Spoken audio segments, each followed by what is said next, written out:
Before, we used to say that being president is to a certain extent about character.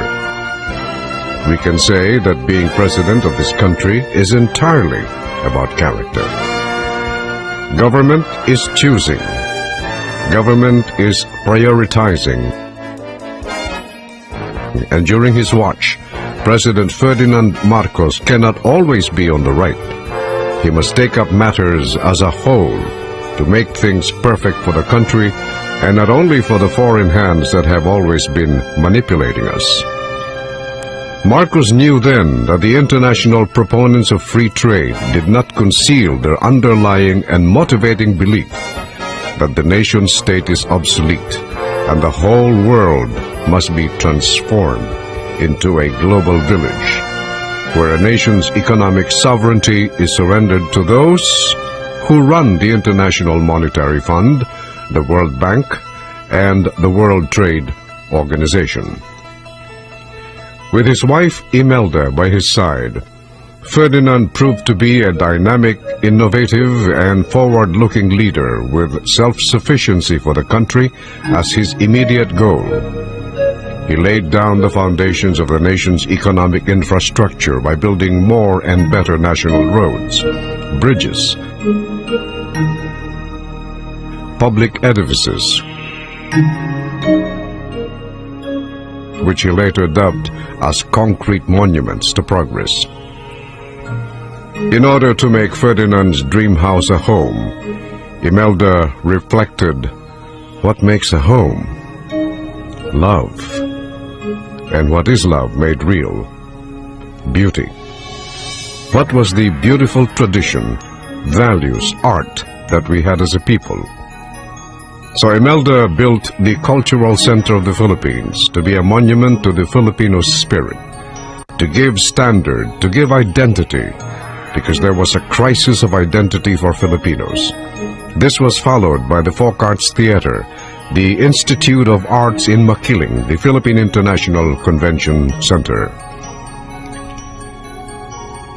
As time passed, they forgot how Marcos tried to control the prices of oil and other commodities, and struggled to put up industrial projects that could have given more jobs and lifted the nation's economy. Imelda had to face the trial of the century in New York, charged with stealing $43 billion from the coffers of the government, when the nation's budget for 20 years of Marcos' rule reached up to only $32 billion. Simple arithmetic. With his meager Ilocano budget, as it were, President Marcos embarked on a massive buildup of roads, bridges, and other infrastructure projects meant for the betterment of the country's economic structure. Sad to say, the succeeding presidents had little to show, despite their huge benefits. A summary of government expenditures from 1966 to 1997. Number 1. President Ferdinand Edralin Marcos, 1965 to 1986. 20 years, $486,273 million. Number 2. President Corazon Aquino, 1986 to 1991. 6 years, $1,077,895 million. Number 3. President Fidel Ramos, 1992 to 1997. 6 years, $2,237,907 million. From the National Statistics Office. On the core of the family, which is the barangay, he made the political system more grassroots and extensive by adopting the barangay system, which enabled the smallest units of the system, to which the core is the family, to participate in the democratic process by making them responsible for administrative and legal functions within their barangay. The barangay leaders and officers were made elective in the respective communities. It was through the barangay where his concept of a participatory democracy found its tangible roots. When the first barangay election was held at a time when the country only had a population of 51 million, 3 million were elected to represent 42,000 barangays. Serving as a co-pillar to the democratic vision of President Marcos was the creation of the Ministry of Human Settlements and entrusted to his wife, the First Lady, Imelda Marcos. As Governor of Metro Manila and Minister of Human Settlements, Mrs. Marcos conceptualized and implemented her program of delivering 11 basic needs to Metro Manila residents. 1. Water. 2. Electricity. 3. Food through agriculture. 4. Clothing through cottage industries. 5. Livelihood or the economic base. 6. Medical services. 7. Education, culture, and technology. 8. Ecological balance. 9. Sports and recreation. 10. Shelter, which includes housing and land use. And 11. Mobility, which includes roads. She constructed housing units, known as the Bliss Homes, coupled with livelihood projects. This provided not only low-cost dwelling units, but also income for the less fortunate residents. Kadiwa centers and rolling stores selling prime commodities at lower prices were established and mobilized around Metro Manila's impoverished areas. Metro Aid centers were organized that provided employment for some 10,000 Metro Aids who were responsible for the cleanliness and beautification of the metropolis. Hospitals and institutions with specialization in various fields, such as the Heart Center, Kidney Center, Lung Center, the Children's Hospital, among others, were established. The Philippine General Hospital was reconstructed and expanded to extend better and more efficient service to a greater number of our Filipino people. Imelda had done more good for the Filipino people than all the presidents combined, except, of course, President Ferdinand Marcos. On the matter of sovereignty, the RP-U.S. Military Bases Agreement was signed on March 14, 1947. It provided the United States with 99 years lease to more than 20 base sites, covering some 250,000 hectares in 13 provinces. In 1959, the base's area was reduced to 117,075 hectares. President Ferdinand Marcos refused to compromise the nation's sovereignty and territorial integrity in the negotiations for the Military Bases Agreement. Thus, the Serrano-Bolin Memorandum of Lease Agreement from 99 years to 25 years. In 1976, President Marcos further reduced the base's area to 71,000 hectares.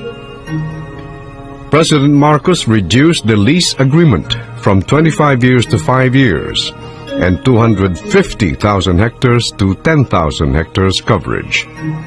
It also reaffirmed Philippine sovereignty over the bases, and President Marcos called it, fittingly, the final liberation of the Philippines. Following the 1983 Military Bases Agreement review, President Ronald Reagan pledged his best efforts to increase security assistance to the Philippines to $900 million for the period 1984 to 1986, $125 million to military assistance grants, $300 million in foreign military sales credits, and $475 million in economic support funds.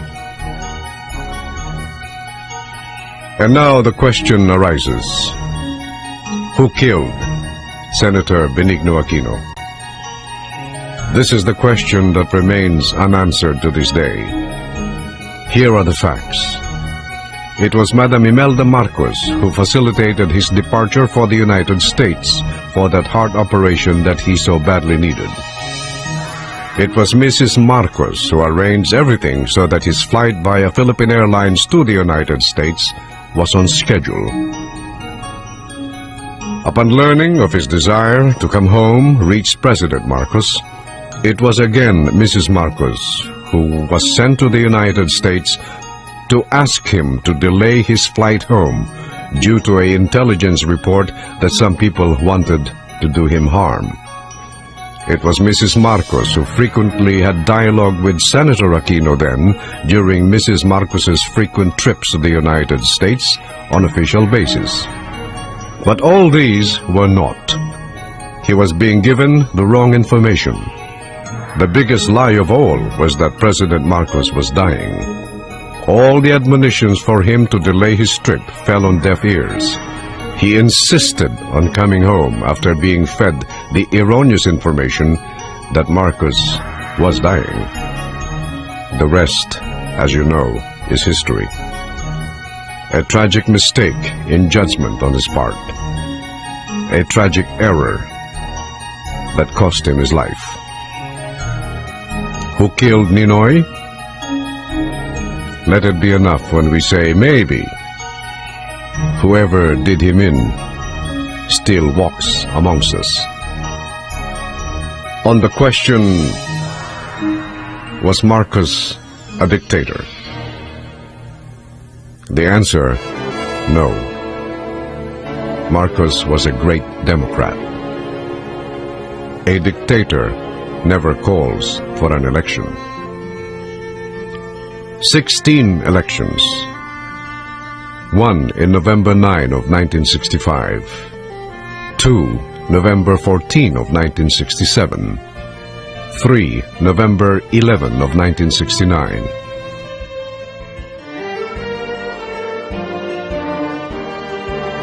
Four, November 10 of 1970. Five, November 9, 1971. 6, April 7, 1978. April 27, 1978. 8, May 7, 1979. 9, May 27, 1979. 10, January 30, 1980. 11, June 16, 1981.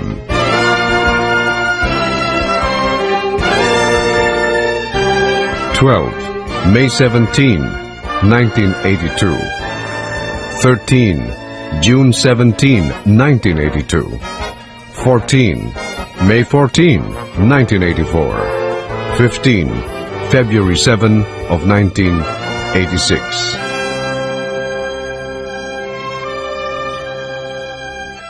Marcos, the only Philippine president, re-elected 4 times. Cory Aquino stole the presidency of 1986. Ferdinand Marcos was the duly elected president of that snap elections of that year. The winning margin of President Marcos was more than 1 million votes. Marcos was proclaimed the winner by the Philippine Congress and sworn into office by the Chief Justice of the Supreme Court. By a twist of misfortune, however, 2 of Marcos's trusted lieutenants turned their back against him for reasons of their own and installed instead a bogus candidate, Cory. A revolutionary government was proclaimed.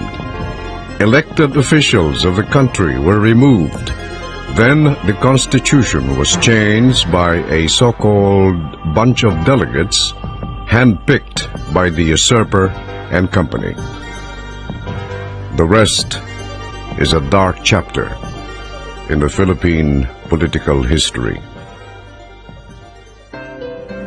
We probably have the most beautiful cultural heritage in Malakas and Maganda. It is a balanced tradition where one must be strong, the other beautiful. One provides the house and the other provides the heart that makes it a home. Thus, Ferdinand and Imelda epitomizes the cultural partnership that is akin to Malakas and Maganda. Legend has it that both souls came from one bamboo split in the middle to signify the importance of each other. Nowhere in the cultural history of any nation mirrors this idea of love and partnership than in this country, the Philippines. And finally, I quote Madam Imelda Romualdez Marcos. The only things that you keep are those you give away.